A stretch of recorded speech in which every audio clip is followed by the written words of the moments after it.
Hi, everybody. Welcome to the Gavel Strikes. I'm Brian Wiedman. And I'm Xavier Chavez. We are somewhat remote today. We're actually all here, but our producers decided they wanted to get in late, and so they couldn't set up all the equipment, so we have to kind of do this remotely today. But we're all here. We're still going to show everything off like normal. And Xavier brought more toys than a kid has in his room, I swear. And these weren't open, so nice. Again, hopefully you can hear us and all that stuff. I'm sure he can. I'm sure they can. Tommy would have been screaming at us by now. He would have been typing, "This is not working." Right. You hold on, please. No, we got it. But thanks really to Tommy and Linda for being remote and still being able to get this get this going. We wouldn't be able to do this without them. Well, really. No, not at all. Especially and not only them, with the social media team as well. So Right. So we have a great show for you. Xavier literally brought the house. There is a lot of stuff. Here. There's a lot of stuff. So we have a lot of stuff ending on Thursday. We have a lot of stuff ending Thursday, Friday, and Saturday. And Sunday. And Monday. Yep. We just never stops around here. So. And we're always getting stuff in. So through our spiel, if you have a question, just like it's saying on the bottom, just add it to the chat or ask, and Tommy will put it up on the screen for us. So. Yep. Without further ado, let's you want to go switch around again? You got way more stuff. So do yours, and then I'll do mine. Then you can go to toys. Well, I can do one. You can do one, and I'll do a toy, and then you can start. Then you're ruining the what Wiedman wants. Okay, I guess you ruin the what you came up with it. So these are the first ones. They're 2 strips by Hal Forrest, and he's very famous for Tailspin Tommy. I believe that these 2 are Tailspin Tommy strips, and not to be confused with Hal Forrester. This is Hal Forrest, and he was a very prolific strip artist. You can see the detail in the line work and all this stuff. Again, a beautiful image of a police officer riding a bicycle, and 2 strips that are under $300 each, and as you can see, they're very large strips. Yeah, they're double sized. They're just like Twice Up art was the original comic book art. Strip art was longer and wider until later on, about the 50s and 60s. Later on in the 50s and 60s, that they became a little bit smaller. So again, beautiful imaging, beautiful line work, very prolific strip, and just a beautiful consecutive strips to hang on your wall, so they would be again perfect. So, and he was also famous for Conan. He did Conan also, from what I remember. Forrest? Mm-hmm. Okay, I think he did Conan. I'm pretty sure he did Conan, because I always got him confused with Forrester. Well, no, this is Hal Forrest, Forrester, because again, Prince Valley and all that stuff. Yeah. So, again, here's a Captain America page. And this one I brought along, again, it's under $500, at least it was yesterday. And this one particularly is a cool page because it's from the Daredevil storyline. Now it's at $1,000. So, but still, great action page. This scene kind of was repeated in the new storyline where Paulo Rivera did the 3rd volume of Daredevil, where Captain America and Daredevil get into a little fight, and they both remember who they are and what they are, and heroes, and it stops and they continue on towards the villain. Again, this particular page doesn't have Daredevil, but it's just a great action page of Captain America falling and using Daredevil's billy club and his shield also to break his fall. So just an awesome Bronze Age page from Captain America, and again, just above $1,000. So. And if you like more of this, I have a collection coming in. I don't know if you got to see the links yet, but I sent you the links. No, I have about 45 pages of Bronze Age. Oh, wow. And bronze and copper. And this client knows what he's doing. He has a spectacular eye. Every panel has somebody being bashed through a wall, Spider-Man, the Thing. Oh. I mean, it's just insane how good his eye was and getting the right panels. Again, you always what we always discuss. You want a lot of people like hero in action, especially fighting as a villain, and then hero in costume, and again, important. These pages will be to die for. I promise. So I'll have them in the next week, and believe me, hopefully we can showing them off. Yes, we can show some of them off. So Speaking of a good collection that we're gonna get, we're gonna be having some Wonder Woman pages in the next few weeklies, and this is a beautiful page of Wonder Woman again crashing through a beautiful action, and by one of the more prolific Wonder Woman artists, Jose Double, and again just beautiful Bronze Age Wonder Woman in every panel, or at least a part of her in every panel, because over here you have the foot, and again just smashing in this panel right here up on your wall. It just looks like she's crashing through your wall. So panel. again, if I'm not mistaken, again, still under $500. It's at 360 right now. And Don't bid on this. I was looking at it. And just a great page. No, outbid me because I don't need to spend any more, please. So continuing on here, I would actually go bankrupt with every check if I were allowed to. It's ridiculous. I'm gonna go a little bit newer here, and nice. This is a double page spread. When it's a one image, it's a double page splash. When it's a paneled piece like this one, it's a double page spread, but it has a huge image of Supergirl and a great image over here of Batman, and it's by Ian Churchill, which is again one of an artist that I'm familiar with from the X-Men series. One of my favorite covers from the 90s X-Men series or early 2000s was by Ian Churchill, and it's the Wolverine kissing Jean Grey. And it's just, again, his line work and his detail is amazing. And I think he's a very good new 90s and 2000 artist that you don't get to see a lot of his artwork up for sale. And this is, again, a double page splash, just under $1,000, and again, a beautiful image to have on your wall. And you think you don't see them enough because people keep them in their collections a lot? I think so. And again, a lot of the X-Men work, he kept a lot of his work, if I'm not mistaken. He sold some of it. So I've particularly never seen, I've searched for that X-Men cover, and I've never seen it in anybody's display gallery or for sale. So he might still if you have it, X wants it. X wants it, but I'm sure it's going to be pricey. Has that ever stopped you before? Depending on how pricey it is. So. I'm just driving the price up for you, whoever has that. Yeah, pretty much. I'm working for you, not against you. Here I'm going to sneak in an illustration piece, which is called, if I'm not mistaken, The Immortal Wizard, and it's by Romas. Again, this is a piece that I saw in the auction, and it's just pretty much a nice art for art's sake. We're not sure if it was published. It's called The Undying Wizard. I'm sure in the description, the art catalogers. So it's a prelim cover to an Ace book, and again, it's just a beautiful little piece with a lot of detail, painted, and just. Again, under, if I'm not mistaken, it was under $500. Yeah, it's still $230, $250. So again, art for art's sake. Not a really famous person, but it's just a beautiful work of art. So detailed, yeah, very detailed. And this is the preliminary. So imagine what the final piece looks like. So it doesn't look like a preliminary. That's what's amazing. It's with so much detail. So The Undying Wizard. And I always like wizards and stuff like that. I do too. Merlin, and that's what always got me to read the books. Anybody ever says, we had a Michael Whelan painting. Oh, that's right. In the illustration sale, and I was really upset because I'm a big Michael Whelan fan. Because when I was growing up, I would read fantasy books, and if he did the cover, it was never a bad book. Ever. So they, this old adage of you can't judge a book by its cover, that's a lie. I'm telling you, it's a lie. Frazetta covers, damn it. Because if they spent the money for those top name artists to put them on the cover, it's a good book. Well, it's even crazier. Sometimes with Frazetta particularly, Frazetta would draw a painting and then they would make a story around the painting. Oh, that's even better. It's crazy. So here we're going a little bit older, again, Bronze Age, but Ditko piece. Again, Steve Ditko, kind of horror with a mask, Halloween themed currently now with Halloween ending on Monday. And if I'm not mistaken, this is all Steve Ditko. And a great example. Too? Yeah. Wow. Oh, no, I'm sorry. It's Rick Algarat, which what is the face? So AKA the killer face. And under $500.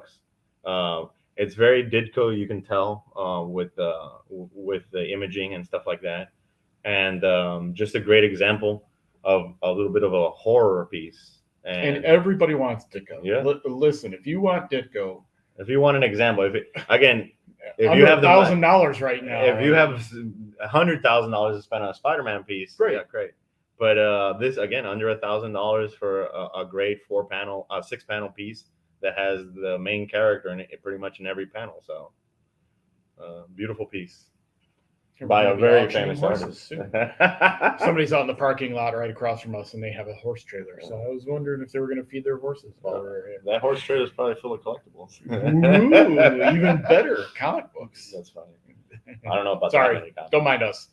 So again, here going a little bit newer, and this is an artist that I am particularly familiar with because of a Spider-Man and Daredevil story, and his name is Gavel. I totally butchered that, but again, the reason that he was famous at the time is because he very much modeled his art style after Frazetta and kind of Al Williamson. And these are pages that were considered Frazetta-esque, particularly with the girl here in the Rocket, very Flash Gordon, the monster, famous funnies cover type of thing. And again, his line work, his detail, his feathering for the inking, it's just amazing. And here you get 2 pages, and again, if I'm not mistaken, under $500 for both pages, and it's from World Class Comics, a comic sub story. Actually, it's just at $1. So this is a great deal for anybody that is looking at it.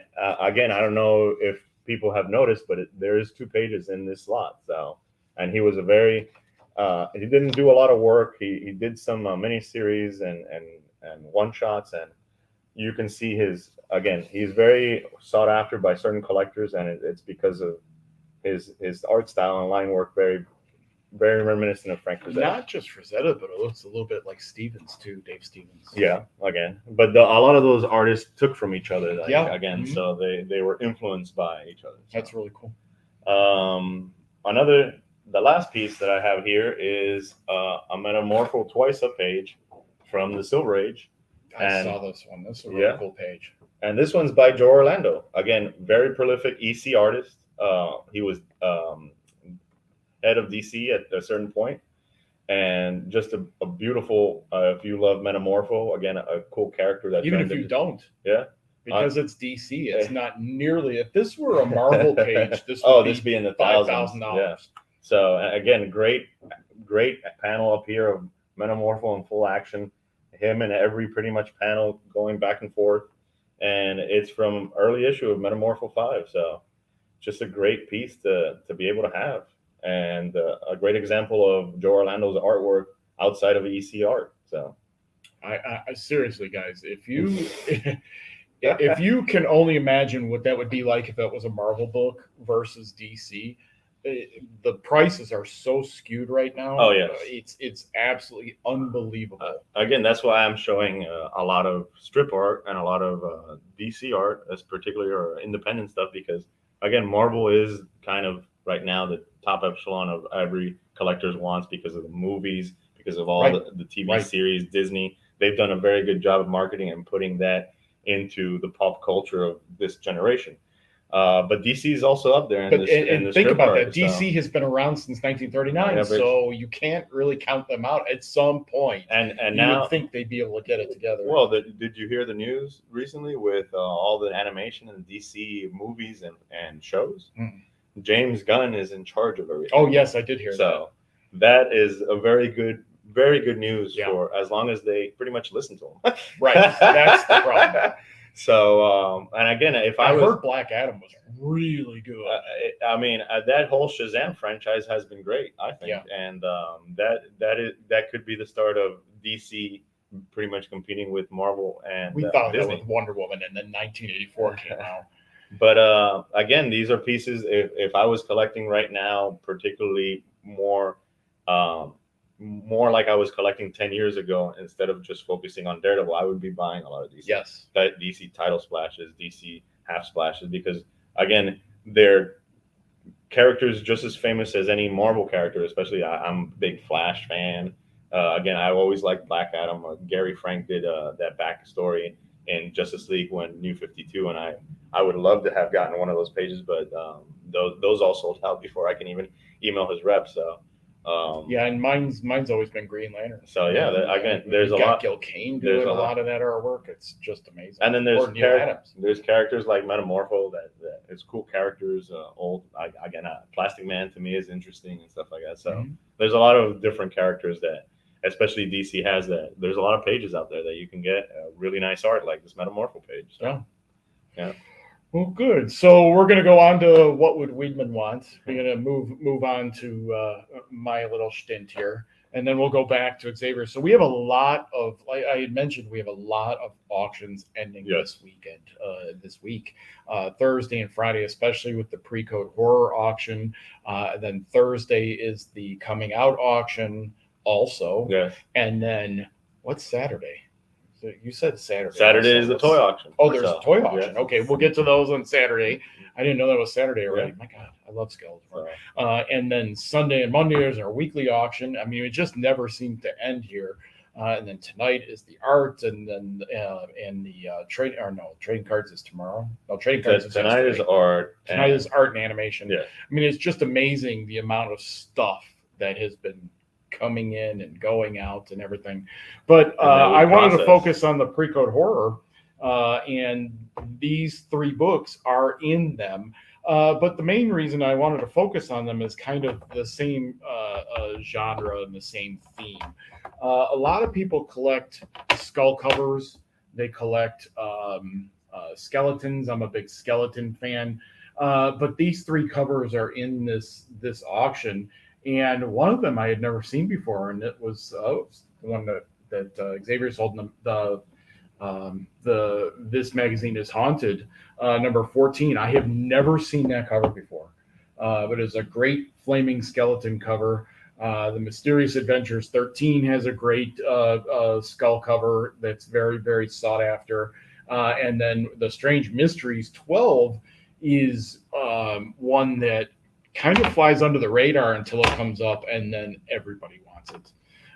For some reason, especially when we had the Black Cat copy of that, everybody and their brother seemed to want it. Well, but that's kind of one of those, skeletons. It's kind of one of those subgenres that people kind of target in the pre-code horror.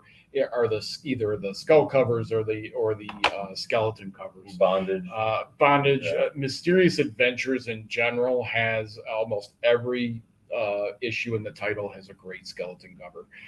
My favorite is the one I had where the junk driver is driving and it has all the skeletons in the car trying to run them off the road because he had killed them. So I like that. That's really cool. So these are just 3 of the covers that are in this 2-day sale. It's a massive sale. Some great stuff. Yeah, that's crazy. And we're trying to plan a foreign horror. I can't wait for that. So it's just going to be amazing. Foreign comics and variants of horror comics. That would be incredible. I cannot wait. This is a book I have always wanted. I have never been able to get my hands on one because they're just so expensive. This is Seduction of the Innocent. Are you familiar with that? No, yeah. Yeah. So Seduction of the Innocent came out in the 1950s.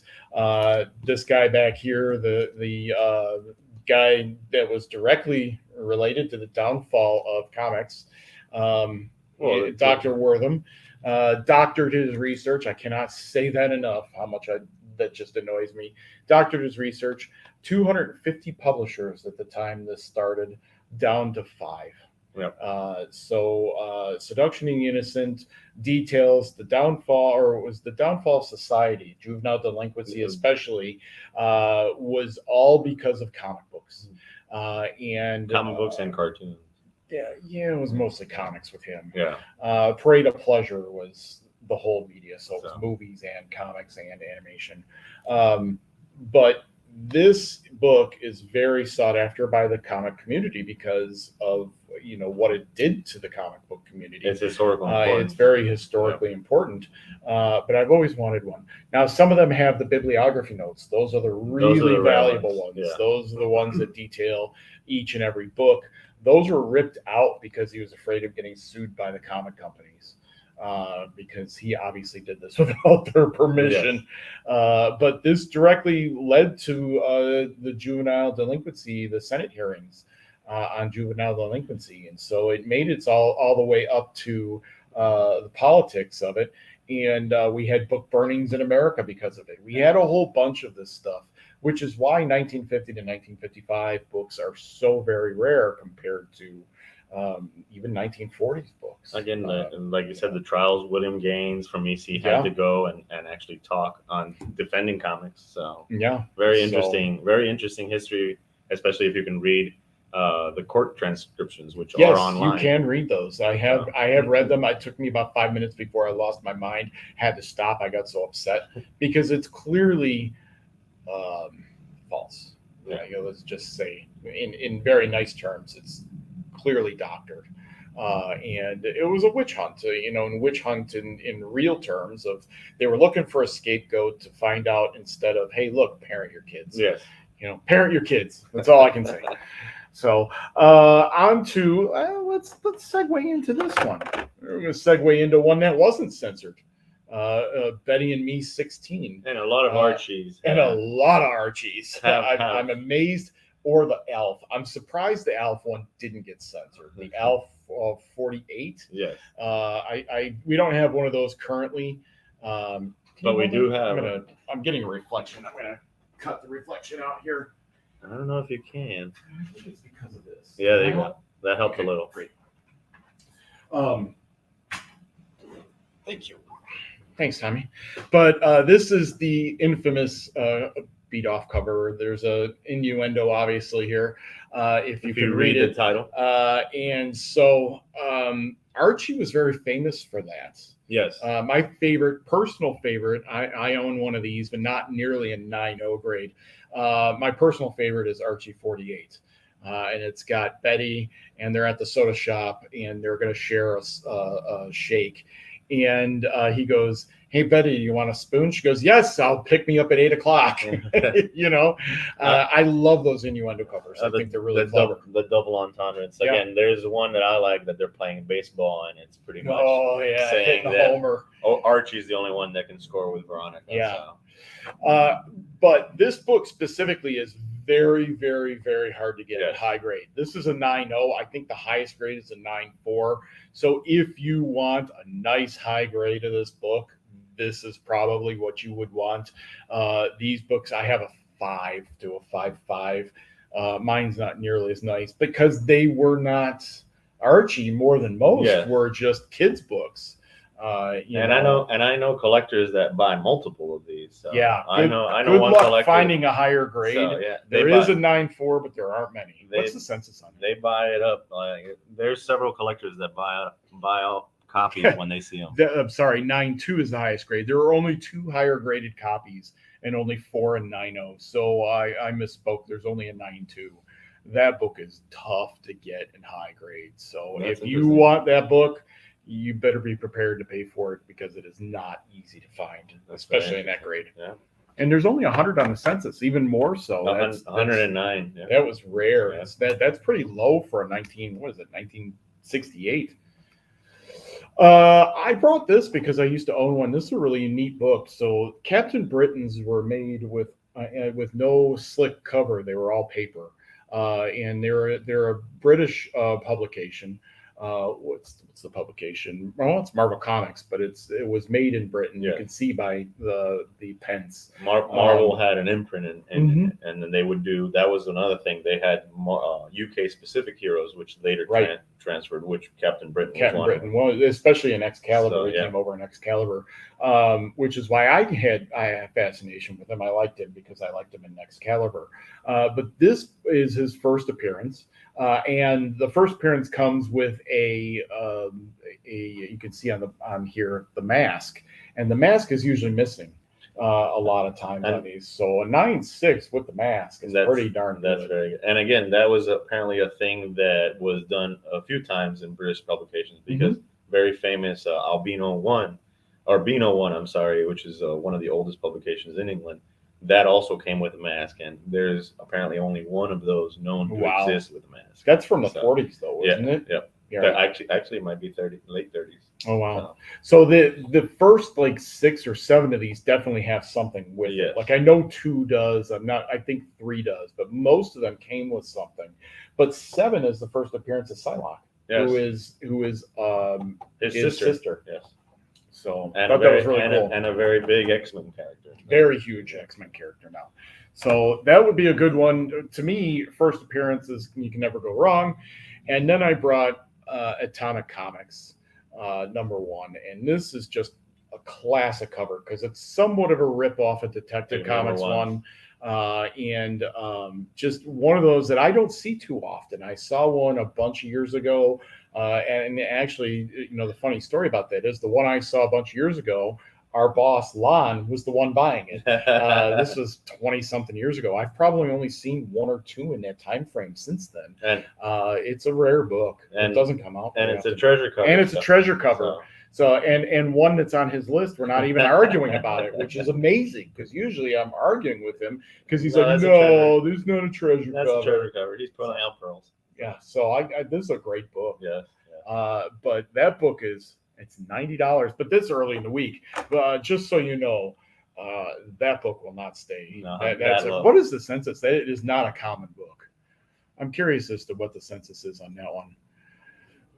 Oh, the highest grade is a 9.8, and there were 48. So from 1946. I'm surprised they haven't. Wow, that's crazy. That's a 9.8. It's probably like the Mile High. High copy problem. Yeah. Or even it could be the Promise pedigree. I don't know. I didn't see one for the Promise, but you never know. It might be San Francisco or something. Could be. It's most likely one of those pedigrees. It's rare to not have a pedigree be the highest grade. At 9.8, yeah, especially. So, but that's what I brought. I kind of kept it small because we were remote, and I knew that Xavier was bringing a bunch of stuff, especially with the toys. But do not miss the pre-code horror sale. Trust me. I know a lot of people are very interested in that. Do not miss the coming out sale. That sale that has a lot of great stuff in it. Art, animation, everything. It's comics. It's got a VHS tape in there too. And then don't miss Xavier's. And leading into that, there's a Saturday toy sale. And so here are some of the highlights of the sale. A couple of different of the franchises. So again, toy collecting has been around for a long time. There's several companies that grade them. Two of the bigger ones are AFA and CAS, and they'll put a label right here on the acrylic. It's all encased. Sometimes they'll have a nice label up here. There's two different styles, but this one particularly is from the Masters of the Universe line, or Mutu, and this is a Skeletor. Again, a lot of people love villains. And this particular is one of the more famous villains, especially in the He-Man storyline. This is what you consider one of the first versions of the release of the toys. It's an 8-pack, and again, it's graded fairly high with a 75. The grading companies do have a 100-point grading system, but very rarely do you see anything above a 90. And I think 85 is very average for what I see. 85 plus is pretty much your 9.8 in comics, and anything like it's a 90 is pretty much kind of a 9.9, 9.5. 95 is also kind of a 9.9, 10. Very rarely do you see a 10. So explain to everybody out there what an 8-pack means, or a 12-pack. So I've heard that a bunch. So it's referring to how many toys are on the back of the card in that first series. So one of the more famous ones that a lot of people know is the Star Wars 12-pack, which I have one here, and is going to segue into that. I have Darth Vader, and there are different styles of this 12-pack. So there's the 12 original figures. It's called the 12-pack, and there's A, B, and C versions. And the difference of the A and B versions is the way that the address was printed on the bottom down here on the second part.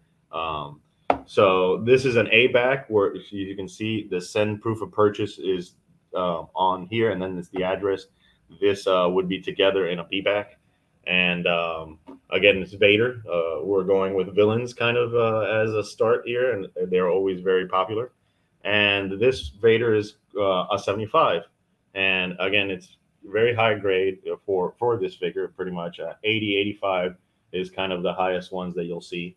And this is a normal Vader. You did have double telescoping, which would be a very, very rare figure. We have a Luke in our March auction, But this is again one of the first Star Wars figures from the first series, and it is the main villain. So Darth Can I ask Vader. a question real fast? Yeah, go ahead. If they would have put a sticker here, Uh-huh. would that have cut the value down quite a bit? Or? Stickers like that, especially that are known, they don't cut the value unless it's been torn or it's been the sticker was tried to pull, and then you have what we consider tape pull because it tore off the card. Then that would affect the grade. Okay. Any creases. So there's three subgrades for toys. They grade the card, which is the back of the cardboard plastic. They grade the blister, which is the plastic, which is the figure is in, and they grade the figure. Usually, if if a figure is in a card, it usually has a very high figure. As you can see, the Vader is F80, so they graded the figure as an 80. There might be some humidity or some kind of discolorization that caused the figure to go a little bit lower, but usually on carded figures, the figure is very high grade. And the blister itself can actually become Yellow. Humidity can actually separate from the card too, which can then affect the grade quite easily. Well, then it's no longer again. Some people try to re-glue it, and they're very good at telling if it's been glued again. And again, another thing that happens with the plastic is because of conditions, it yellows, and they will detail a yellowing plastic with a Y. Translation: So. Don't try and do that. They will catch it, and, Yes. and that will hurt your value. So messing with your value is Yes. a very good thing. I actually had, and this kind of goes along with what I actually had somebody ask me that question. They had a Maybe fantastic force me with you, John, as well. So Speaking of force, before you go into that, I had somebody ask me a question about a Fantastic Four number 5. And it's a low grade. It's only like a 3.0 raw from what I saw in the pictures. And he goes, I think I'm just going to have it restored to help the value. And I went, don't do that. Okay, so most people in the know think that restoration is a good thing if they don't know comics. Restoration's a bad thing. If you don't know this, I'm telling you now, don't touch books. Don't color in colors. Don't color in lines. It will destroy the value. A restored label, which is a purple label, is always cheaper than a blue label. 25 to 75% of your value in is the same gone grade. in the same grade. We sometimes will take a book that has been restored, and let's say it's a 6 or a 7, and we will downgrade it to a 5 or a 4 because the blue label will sell for more than the 6 or 7 restored. So. Right. Sometimes you can get it unrestored, but please do not restore your books. Don't do it because you will kill yourself. So again, continuing on with Star Wars, these are pops, and this is a new line of pretty much one of the most popular toys that is in pop culture today, which is funny. Crazy amount. And some of the more expensive ones are exclusives. Like this one is an exclusive. You'll see stickers and. Currently, this is Han Solo Stormtrooper, limited to 1,000 pieces from the Emerald City Comic-Con. And these are now starting to be not only authenticated if you get them signed and drawn on, because that was very popular to have your voice actor or the favorite artist that created the story comic to draw on the window. Now PSA has started not only authenticating them, but they've started to grade them. And in the next March coming auction, we will have a lot of first graded pops in our sale. These right now are some of the ungraded ones that we have, but they're a lot of limited edition Star Wars related and a lot of fun pops. A lot of them, Funko started off as bobbleheads, and a lot of them are bobbleheads. You will also see some that are just a vinyl figure, and that was determining which one the companies chose as licensing, because I think at the beginning all Marvel ones were either bobbleheads only or straight vinyl, and everything else I think they were bobbleheads that they specifically asked to be bobbleheads, and all the other ones were just vinyl, and then they started creating bobbleheads for everything. So again, it's very interesting how they went back and forth on and which ones are exclusive, and they've re-released them. So the more expensive ones are ones that they would what they call have been vaulted. Funko have retired them, and they don't make them anymore. A lot of the early ones from Disney, which was their first licensing, are kind of some of the most expensive ones, particularly like Dumbo And the most expensive one we've heard as a private sale was the golden Willy Wonka that was a winner at like the golden ticket. You actually had to get a golden ticket to be able to get that pop. So And they are coming into. I mean, you see them at the conventions Yes. like crazy, and everybody's got them. But some of them now, they're getting some value. Oh, yeah. This is going to be Yes. one of the next big things we do. that's going to be one of the next big franchises that a lot of collectors are into. And quoting a Star Trek reference, they reproduce like tribbles. Yes, they do. Very true. So again, part of the toy auction is featuring the Mark Friedman Turtles collection, and Mark Friedman was the guy that created all the. He licensed the franchise from Peter and Laird, Eastman and Laird. I'm sorry, and he's the guy that created all these toys. He, for the most part, is considered the fifth turtle, and today the franchise is as popular as it is because of all the marketing that his company Surge Licensing did in producing all these figures. And this particular figure is one of the more sought after figures from the later lines, which is the Undercover Turtles. And we have, I think, if I'm not mistaken, we have 3 out of 4 turtles as Undercover Turtles. And these are very difficult to still find sealed. And one of the more popular collector ones. Again, this is graded an 80 by AFA. And it's just a great example to have for any fan of the turtles or any completist. Again, there's a lot of AFA certified turtles in this auction and a lot of rare ones. We have Spot, Undercover Turtles. We have Ungraded Dino Turtles, which is another series, as the whole series that is very popular. So there's almost one toy for everybody that they remember playing with when they were a kid, or all the franchises. Again, there's independent franchises that I didn't bring along, like Inspector Gadget and stuff like that. There's even a Heath Ledger Joker one, which nice. Again, and that has a particular U in front of the grade, which the U means uncirculated, and the only way to get an uncirculated grade on an action figure is for you to send them a sealed case and for them to open it up. Wow. So Did I tell you what happened to me in New York? No, not yet. I got punked by a very famous artist. Oh yes, you did. I think we mentioned it before. I don't think so, because this is the first podcast since I've been back. I think the last one was the No. podcast. Okay. No, it was right before I left for Okay. New York. I think. Did Did I tell you I got punked by? Well, if I Eastman. didn't, I'm going to tell you I got punked by Kevin Eastman. Yeah. So he comes up to the booth and he goes, "Hey, can I buy any of these?" Because we had all the expensive books. I'm Again, like, in Turtles. no, we can't buy. You can't buy. I've had that question 100 times already. By this time, he goes, "I know, Brian. I'm Kevin Eastman." I had never seen a new picture of him. Yeah, so he punked me, and then it was nice enough to take a picture with me. So you could not leave the booth. Everybody swarmed him. At I'm that sure. point. I'm sure. Everybody and their brother swarmed him. Again, you're talking about the man that created the Turtles. Again, one of the Nicest guy in the world. Oh yes, he is. yes. We've talked to him a bunch, guys. I'm telling you, you cannot ask for a nicer artist. So yeah, that's again that was fun, and that's funny that you said, because Oh, you he texted me punked when me you said so yeah. bad. It was so bad. It was so embarrassing. So here we have WWF or WWE figures.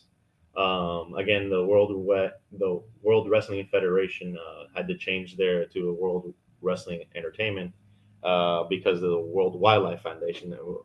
Just a little trivia there. Really? Yeah. Is that the reason? Well, the WWF, They had They had been to the WWF for over 10 years, and then finally the WWF, the World Wildlife Foundation, said you can't use WWF. Oh my God. So that's funny. And here we have the governor, Jesse the Body Ventura. Do you know where he's from? No. He's from Downers Grove, Illinois. Why do I know that? Because I'm from Downers Grove, Illinois.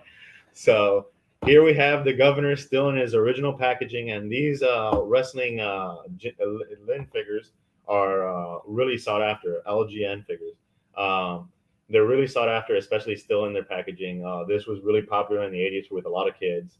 And this particular, there's a lot of pieces in the sale that are actually signed by the wrestlers. And PSA will certify the signature, and then you can send that certification to the grading companies like AFA or CAS, and they will add that to the label. So this one particularly is not signed, but I think we have a a Hillbilly one, Hillbilly Jim, I think it's called. Yeah, Hillbilly Jim one, I think it's signed in. That's cool. And I lied. He's not the one that's from my hometown. Macho Man's from my oh, hometown. Macho Man. Yeah. Okay. So, but again, here we have Jesse Ventura. Again, original packaging. Pretty high grade for this figure is an 80. As you can see, it has the Y on it because the bubble's a little bit yellowing. But there's a lot of collectors out there that buy sports related figures, and some of them are signed. There's a couple of starting lineups in the sale besides these wrestling figures, and it's just again another like little genre of collecting, especially if you like wrestling or any other franchise like that, TV shows. What they give the card grade and subgrade on that? So the card subgrade on that is an 80 as well. Really? Yeah. Even with that? Huh? Again, yeah, they have very specific rules for grading. So, and this was recently graded as well, so it's not like something that was old. Yeah, just curious. Yeah. Here we You have brought another. a lot of toys. Well, I tried to pick some of the one from each of the very, very famous franchises. Again, a G.I. Joe, very famous franchise from the 80s.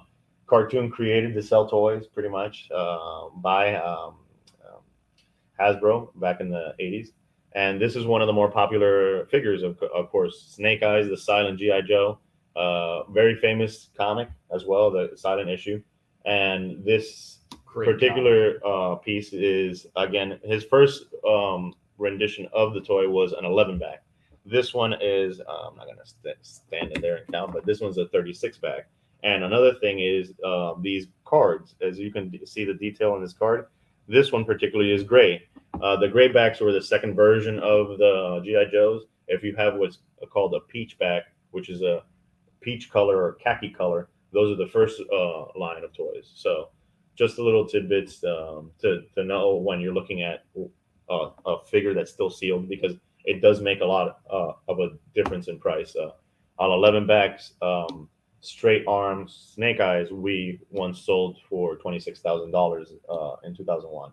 Whereas this Snake Eyes is going to be expensive, but not nowhere near $20,000. So now you said you had just read the silent issue for the first time the other week, right? Yes, I had one. Yeah. If you guys have never read that, that's one of the best stories. Oh, it's so much fun. It's so fun too. They're called Nuff Said issues. Yes. And they started doing these later on after the 21. But it's one of the best stories because you have to use your imagination to tell the story itself. It's great. Steranko was one of the first guys to do non-verbed panel pages. I think he did 4 of them in a Nick Fury storyline, and they didn't want to pay him for the writing. And he goes, "There's writing on this page. Like, it's not verbally written, but there is again." And so he made this argument, and they had to pay him for the art and the writing. Do you know why they didn't have words in the 21, the G.I. Joe 21? Oh, because he's vowel silence. No, that wasn't the reason. They didn't get the letterer didn't get it to them on time, and funny. So they ran it with no words, and created. That's a great story. It was a great mistake too, because it's actually a better story with no words. And so here is one of the last figures for today. And again, the sale ends on Saturday. If you have any questions about any of the figures on the sale, feel free to give me a call or send me an email. I'm more than happy to detail. Definitely call him because I won't know anything. I'll be more than happy to detail any questions. I've already had questions particularly for like some of the Transformer toys, if the tape was still attached and sealed, because because of the heat, the tape can come off, as some of these were originally just Scotch taped together. And again, one of the more popular franchises from the 80s, and one of my favorite franchises when I was a kid, was Transformers. And having Optimus Prime or Jazz, which again is the Porsche that I loved. Here we have Hot Rod, and again a Hot Rod car. I always loved these because I had a lot of Hot Wheels and Matchboxes when I was a kid, and a lot of the Transformers and a lot of the cool Transformers were sports cars. So, and then for them to transform into this robot that you could then later use to smash the Masters of the Universe in an intergalactic battle. So whoever came up with this idea, oh man, they were genius. Brilliant person on the planet. Because it's basically 2 toys in one. And again, it's a car or a plane, and it turns into this robot or again alien creature from another world. It's incredible. And I've always thought that again, they were amazing. For these box figures, it's a little bit different than the carded figures. So the subgrades on these is actually the box, the window, and the figure. Instead of the card, the blister, and the figure, it's box, window, and figure. And you can see that they have this particular one has high grades. And again, Hot Rod was always one of those sports cars that I always loved to have. So I brought him along because Optimus was just too large. But the Optimus that we have in the sale is also a very special Optimus because it was the mail away Pepsi trailer. Oh, yeah. And that's one of the ones that I always was wanting when I was a kid and I could never find, and it's always been expensive. The cheapest I ever saw one of those was $4,000 or $5,000. The one that we have in the sale is currently at $6,000. I'm sure you can only imagine where that's going to go. That's probably going to go over 10K plus. So yeah.